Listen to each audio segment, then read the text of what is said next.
Hi friends, എല്ലാവർക്കും പുതിയൊരു വീഡിയോയിലേക്ക് സ്വാഗതം.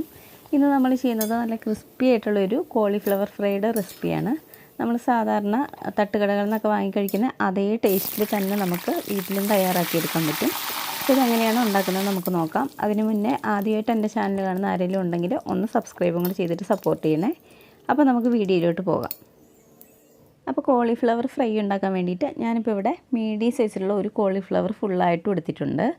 അതിനുശേഷം ഞാനിത് ഈ ഒരു വലിപ്പത്തിൽ ഒന്ന് കട്ട് ചെയ്തെടുത്തിട്ടുണ്ട്. അപ്പോൾ നമ്മൾ കട്ട് ചെയ്യുന്ന സമയത്ത് വളരെ നൈസായിട്ട് വേണം കട്ട് ചെയ്തെടുക്കാൻ, അല്ലെങ്കിൽ നമ്മളിത് ഫ്രൈ ചെയ്യുന്ന സമയത്ത് നമുക്കിത് നല്ല ക്രിസ്പി ആയിട്ട് കിട്ടില്ല. ഇനി നമുക്ക് ഈ കോളിഫ്ലവർ നല്ല തിളച്ച വെള്ളത്തിൽ ഇട്ട് കൊടുത്തിട്ട് ഒരു 2-3 മിനിറ്റ് നന്നായിട്ടൊന്ന് തിളപ്പിച്ചെടുക്കണം. അപ്പോൾ നമ്മൾ തിളയ്ക്കാൻ വെച്ച വെള്ളത്തിലേക്ക് ആവശ്യത്തിന് ഉപ്പിട്ട് കൊടുക്കാം. നമ്മൾ ഈ സമയത്ത് ഉപ്പ് ചേർത്തെങ്കിൽ നമ്മുടെ കോളിഫ്ലവറിലൊക്കെ നന്നായിട്ട് ഉപ്പ് പിടിക്കുകയുള്ളൂ. അതിനുശേഷം ഇതിലേക്ക് ഒരു 1/4 ടീസ്പൂൺ മഞ്ഞൾ പൊടിയും കൂടെ ചേർത്ത് കൊടുക്കാം. ഇപ്പോൾ നമ്മുടെ വെള്ളം തിളച്ച് തുടങ്ങിയിട്ടുണ്ട്. ഈ സമയത്ത് നമ്മുടെ കോളിഫ്ലവർ ഇതിലേക്ക് ഇട്ട് കൊടുക്കാം. അതിനുശേഷം നമുക്കിത് ഒരു 3 മിനിറ്റ് നന്നായിട്ടൊന്ന് തിളപ്പിച്ചെടുക്കാം. ഇപ്പോൾ നമ്മുടെ കോളിഫ്ലവറൊക്കെ നന്നായിട്ട് തിളച്ച് വന്നിട്ടുണ്ട്. ഇനി നമുക്കിതൊരു പാത്രത്തിലേക്ക് ഒന്ന് കോരി മാറ്റാം.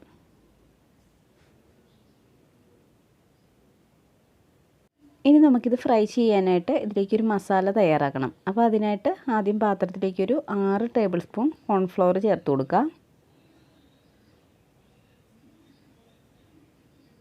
അതിനുശേഷം നമുക്കിതിലേക്കൊരു 2 ടേബിൾ സ്പൂൺ മൈദ ചേർത്ത് കൊടുക്കാം. ഇനി നമുക്കിതിലേക്കൊരു 2 ടേബിൾ സ്പൂൺ അരിപ്പൊടിയും കൂടെ ചേർത്ത് കൊടുക്കാം. അതിനുശേഷം നമുക്കിതിലേക്ക് മസാലപ്പൊടികളും കൂടെ ചേർത്ത് കൊടുക്കാം. ആദ്യം ഒരു 3 ടേബിൾ സ്പൂൺ കശ്മീരി മുളക് പൊടി, പിന്നെ 1 ടേബിൾ സ്പൂൺ മല്ലിപ്പൊടി, 1 ടേബിൾ സ്പൂൺ പെരിഞ്ജീരകത്തിൻ്റെ പൊടി, അതായത് വലിയ ജീരകത്തിൻ്റെ പൊടി, പിന്നെ ഒരു 1/4 ടീസ്പൂൺ മഞ്ഞൾപ്പൊടി, 1/2 teaspoon garam masala powder, 1 teaspoon കുരുമുളക് പൊടി. ഇത്രയും പൊടികൾ ചേർത്ത് കൊടുക്കുന്നുണ്ട്. ഇനി നമുക്കിതിലേക്ക് ആവശ്യത്തിന് ഉപ്പിട്ട് കൊടുക്കാം.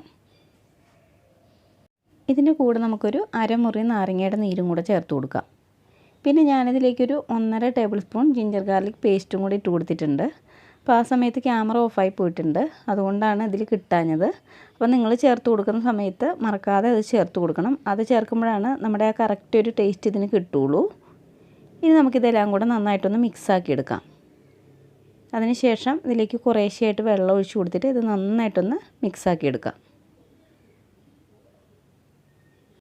ഇപ്പോൾ നമ്മുടെ ബാറ്റർ ഇവിടെ റെഡി ആയിട്ടുണ്ട്. അപ്പോൾ ബാറ്റർ ഈ ഒരു പാകത്തിനാണ് നമുക്ക് കിട്ടേണ്ടത്. കുറേ അങ്ങോട്ട് തിക്കാകാൻ പാടില്ല, കുറച്ചൊന്ന് ലൂസായിട്ട് വേണം ഇരിക്കാൻ. ഇനി നമ്മൾ എടുത്ത് വെച്ചിരിക്കുന്ന കോളിഫ്ലവർ ഇതിലേക്ക് ചേർത്ത് കൊടുക്കാം. എന്നിട്ട് ഇതെല്ലാം കൂടെ നന്നായിട്ടൊന്ന് മിക്സാക്കി എടുക്കാം. അതിനുശേഷം ഇതൊരു 10 മിനിറ്റെങ്കിലും കുറഞ്ഞതൊന്ന് റെസ്റ്റ് ചെയ്യാനായിട്ട് മാറ്റി വയ്ക്കണം. അപ്പോഴാണ് നമ്മൾ ചേർത്തിരിക്കുന്ന പുളിയും അതുപോലെ ഉപ്പും എരിവൊക്കെ ഇതിലേക്ക് നന്നായിട്ട് പിടിക്കുകയുള്ളൂ. അപ്പോൾ നമുക്കിതൊരു 10 മിനിറ്റ് ഒന്ന് മാറ്റി വയ്ക്കാം. ഇനി നമുക്കൊരു ചട്ടിയിലേക്ക് എണ്ണ ഒഴിച്ച് കൊടുക്കാം. ഞാനിപ്പോൾ ഇവിടെ സൺഫ്ലവർ ഓയിലാണ് എടുത്തിരിക്കുന്നത്. ഇനി എണ്ണ നന്നായിട്ട് ചൂടായി വന്നോട്ടെ. ഇപ്പോൾ നമ്മുടെ എണ്ണ ചൂടായിട്ടുണ്ട്. ഇനി നമുക്കിതിലേക്ക് കോളിഫ്ലവർ ഇട്ട് കൊടുക്കാം. അതിനുശേഷം തീ ഒരു മീഡിയം ടു ഹൈ ഫ്ലെയിമിൽ വെച്ച് കൊടുക്കണം. അങ്ങനെ വെച്ചിട്ട് വേണം ഇത് ഫ്രൈ ചെയ്തെടുക്കാൻ. അപ്പോഴാണ് ഇത് നല്ല ക്രിസ്പി ആയിട്ട് കിട്ടുള്ളൂ.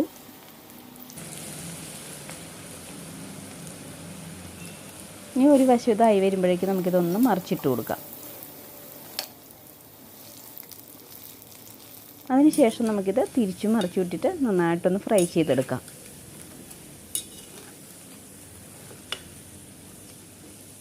ഇപ്പോൾ നമ്മുടെ ആദ്യത്തെ ബാച്ച് ഇവിടെ റെഡി ആയിട്ടുണ്ട്. ഇതിന് നമുക്കൊരു പാത്രത്തിലേക്ക് കോരി മാറ്റാം.